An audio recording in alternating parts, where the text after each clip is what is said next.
Un saludo muy afectuoso a los señores oficiales generales y superiores de la Fuerza Terrestre. Me han pedido desarrollar la conferencia El Derecho y la Guerra, dentro del amplio campo del derecho internacional humanitario. Esta es la conferencia.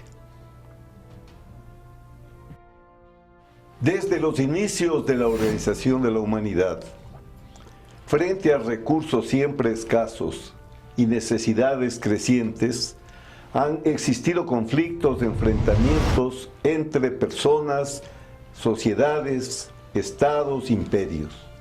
Cualquiera de ellos, al trazarse sus objetivos, se enfrenta con resistencias, con obstáculos que provocan estos conflictos.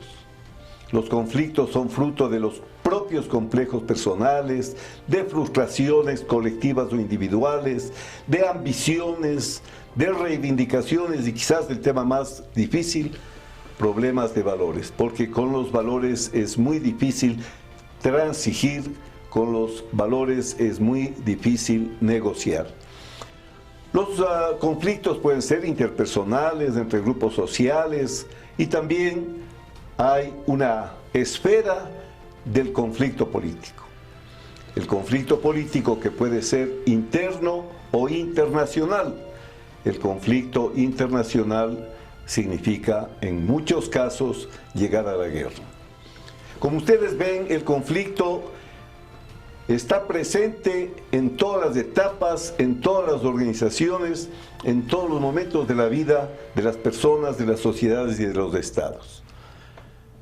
La situación normal de paz no quiere decir ausencia de conflictos, pero cuando estos no son bien gestionados, administrados, se pueden producir problemas que lleven a crisis, y si éstas se agravan, podemos terminar en situaciones de guerra entre los estados. Los conflictos pueden ser reales o imaginarios. Son imaginarios cuando por falta de comunicación no se establece la realidad. Pueden ser micro, inclusive conflictos internos de la persona, o macro cuando interesan a gran parte de la sociedad, a los estados, a las unidades de estados. Pueden ser absolutos o relativos. Los relativos son más fáciles de negociar. Pueden ser frecuentes o esporádicos. Se entiende que cuando hay conflictos frecuentes sobre un mismo tema, es mucho más fácil solucionarlos y no esperar que se agraven, porque después las condiciones se vuelven adversas. De alta, media y baja intensidad, guerra atómica, guerra entre estados, guerra interna en los estados, y por supuesto, conflictos de coyuntura, del momento, o conflictos de valor estratégico e inclusive estructurales. Las causas de los conflictos pueden ser de comunicación, falta de comunicación, de información si esta no es suficiente, de intereses, la mayor parte de los conflictos son de intereses, como dije antes, de valores y también de roles. Hay disputa por los roles que a cada uno le corresponde jugar. Ahora, el conflicto político es una forma particular de conflicto. Volvemos a decir que todo nace en las necesidades de los seres humanos en un mundo de escasez. Los bienes económicos se caracterizan por ser escasos, se lucha por ellos. Los países, por ejemplo, hacen guerras por el petróleo, que es un recurso escaso, valioso, que mueve la economía mundial. Estos recursos se concentran social y territorialmente. Entonces, en la pirámide social, grupos muy ricos y grupos que viven en pobreza. Igual sucede con los estados desarrollados, muy ricos, y estados que se llaman del tercer mundo, que se encuentran en situaciones de pobreza. Esa acumulación y concentración es la que genera los conflictos, en los que tienen mucho y los que no tienen nada, entre las potencias, entre ellas por las hegemonías, entre los estados, entre los grupos sociales. Estas relaciones también pueden ser de cooperación o pueden ser de cooptación. Cuando hay un poder alto, grande, puede cooptar a los poderes pequeños para que sigan su política. De manera que el poder político, según Duberger, un gran escritor sobre temas políticos, puede ser visto en dos instancias, como una lucha, una contienda que les permite a individuos y grupos controlar el poder, pero también como un esfuerzo para hacer reinar la paz, el orden, la justicia, la convivencia. En esta visión de la política es cuando hablamos del derecho. Para asegurar esa convivencia en paz, en un mundo en que el conflicto es permanente, es que existe el derecho, que se define simplemente como el conjunto de leyes, normas, principios que regulan la vida social para lograr una convivencia adecuada. El derecho tiene varias características. La bilateralidad.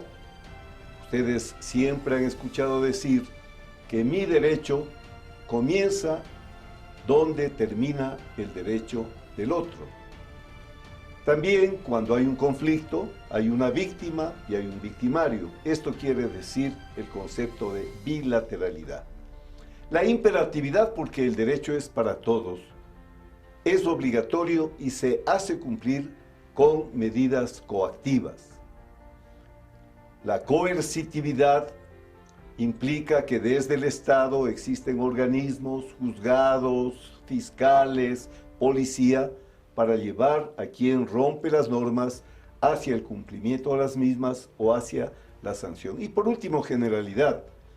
En un Estado de derecho, la ley es para todos, para el presidente, para el ciudadano, para el rico, para el pobre. Nadie puede estar al margen de la ley. El derecho interno sirve para la sociedad dentro del Estado. El derecho internacional, en cambio, regula las relaciones entre los estados y otros sujetos del derecho internacional. Aquí hay una diferencia sustancial que es importante considerarla. En el derecho privado existen jueces, existe un poder legislativo, existe policía, existe, como habíamos dicho, imperatividad. En el derecho internacional, en cambio, no existe un legislativo. Las normas son fruto de acuerdos, por eso se llama derecho convencional, para que nosotros aceptemos las normas. Por ejemplo, en el derecho del mar tuvimos que adherirnos a la Convención del Derecho del Mar. Además, en el derecho internacional no existen jueces obligatorios, con una excepción que hablaremos más tarde.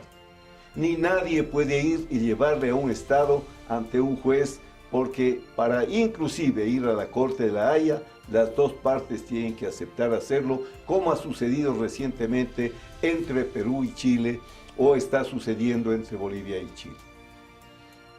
Siendo así el derecho internacional, muchos crímenes quedaban en la impunidad.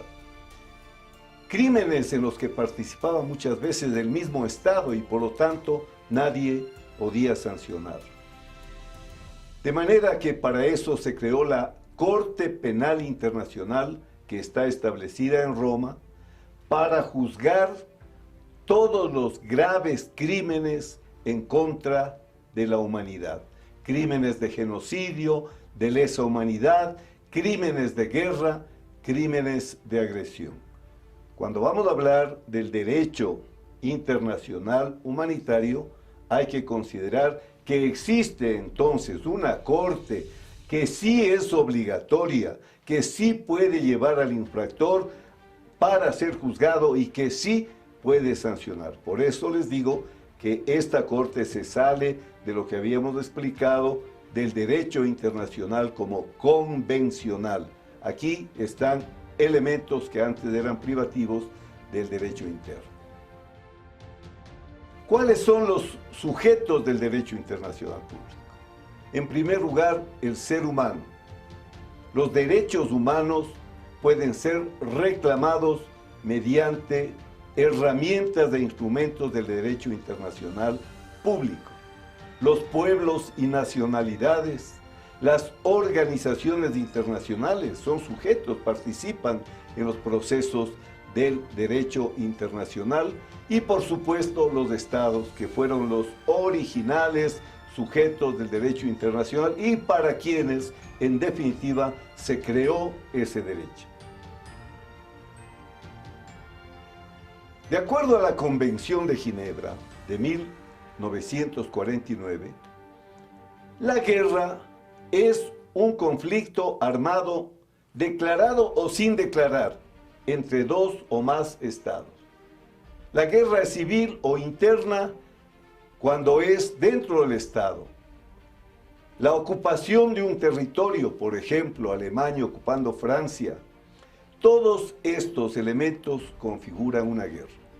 Y lo que decía Clausewitz, la guerra es la continuación de la política por medios violentos. Es la forma como un Estado intenta imponer su voluntad al otro Estado.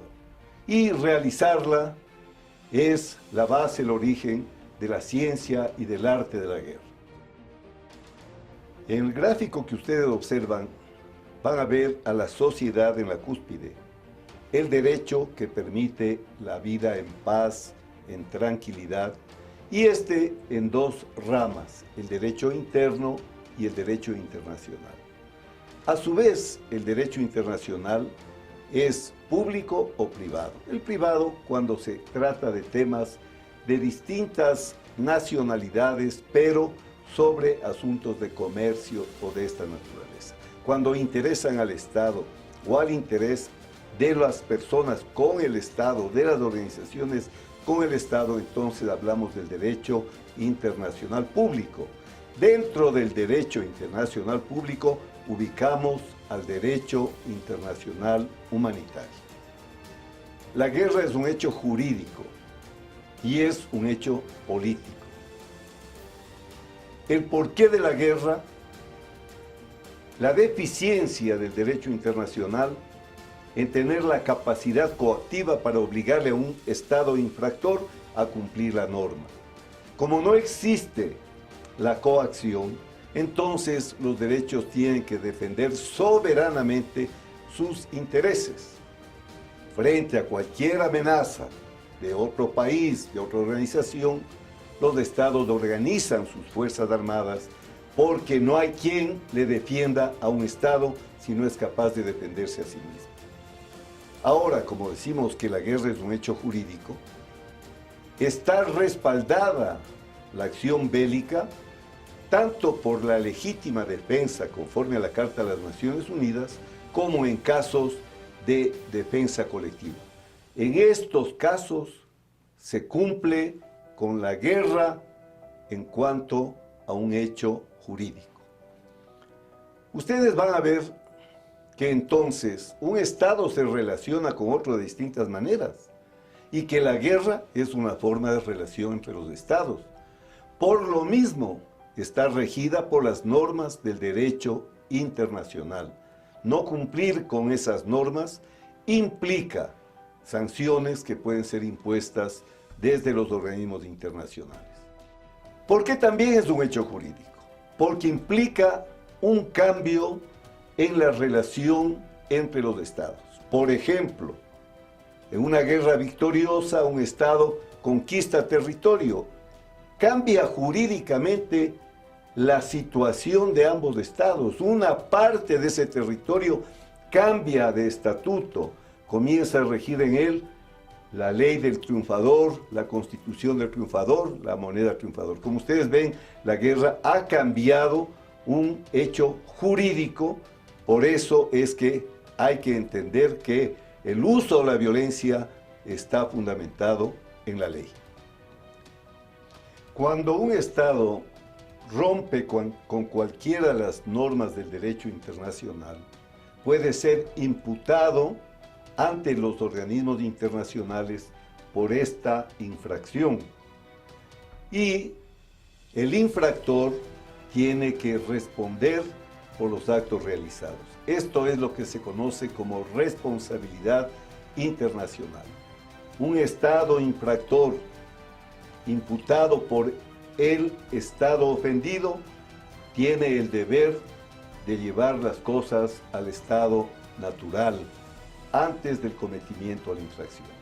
Por ejemplo, si es que en la línea de frontera un Estado ha realizado un acto de soberanía en el territorio del vecino, reclama el agredido y el Estado agresor tiene la obligación de volver las cosas a la situación anterior.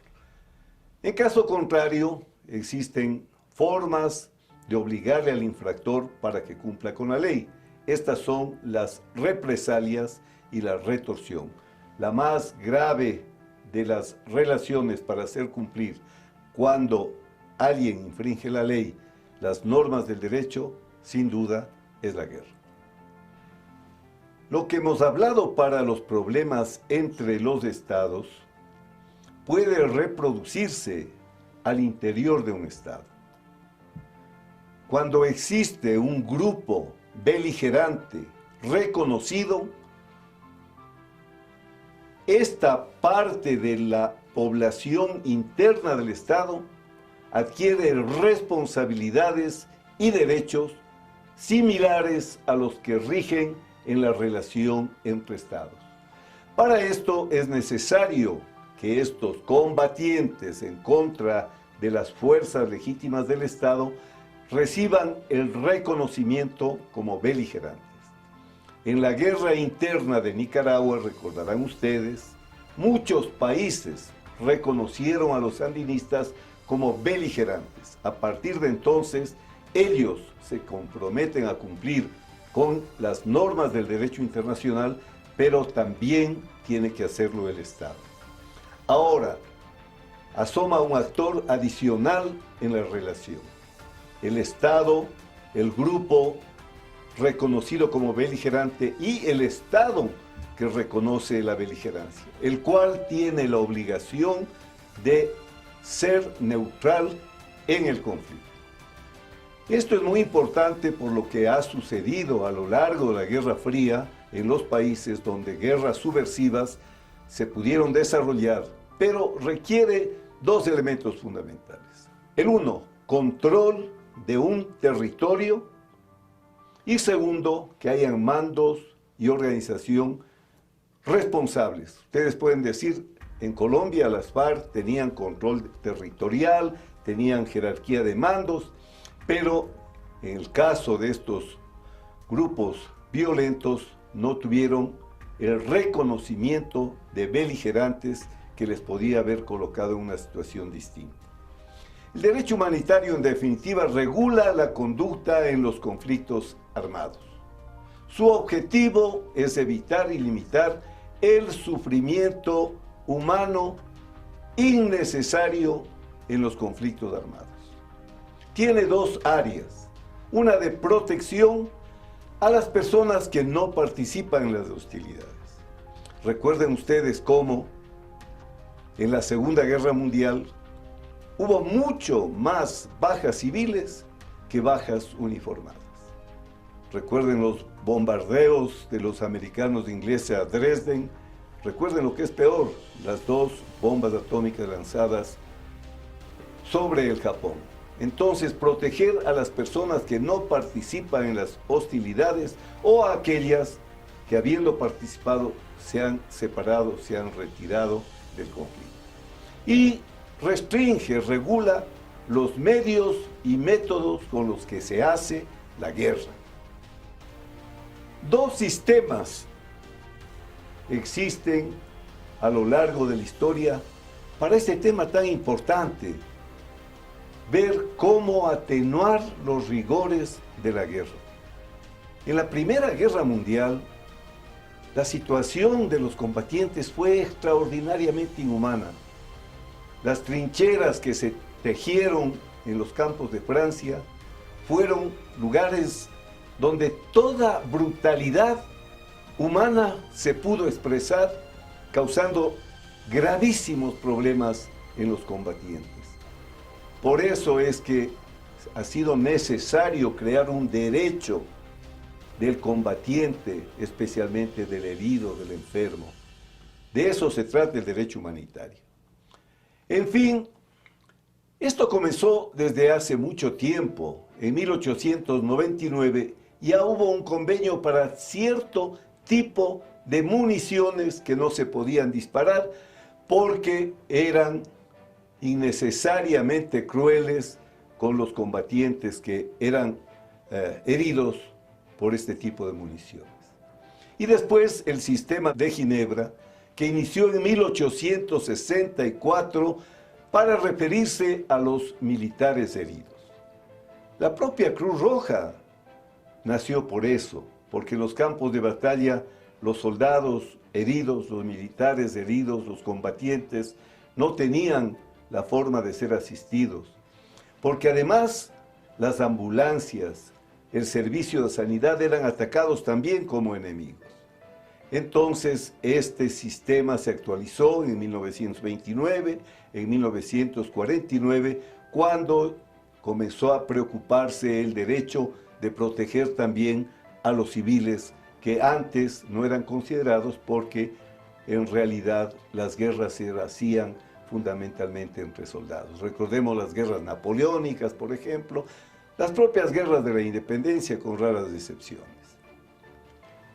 El sistema de Ginebra tiene un protocolo adicional relativo a la protección de víctimas en los conflictos armados internacionales. Aquí se hace referencia a los conflictos en casos de ocupación, guerras de liberación nacional y se establecen normas para proteger a la población civil, a los bienes culturales, a los lugares de culto. Se trata, por supuesto, de recoger nuevamente la legislación que había sobre heridos, sobre náufragos y sobre enfermos. Son tres principios fundamentales los que se derivan del sistema de Ginebra y del Protocolo 1.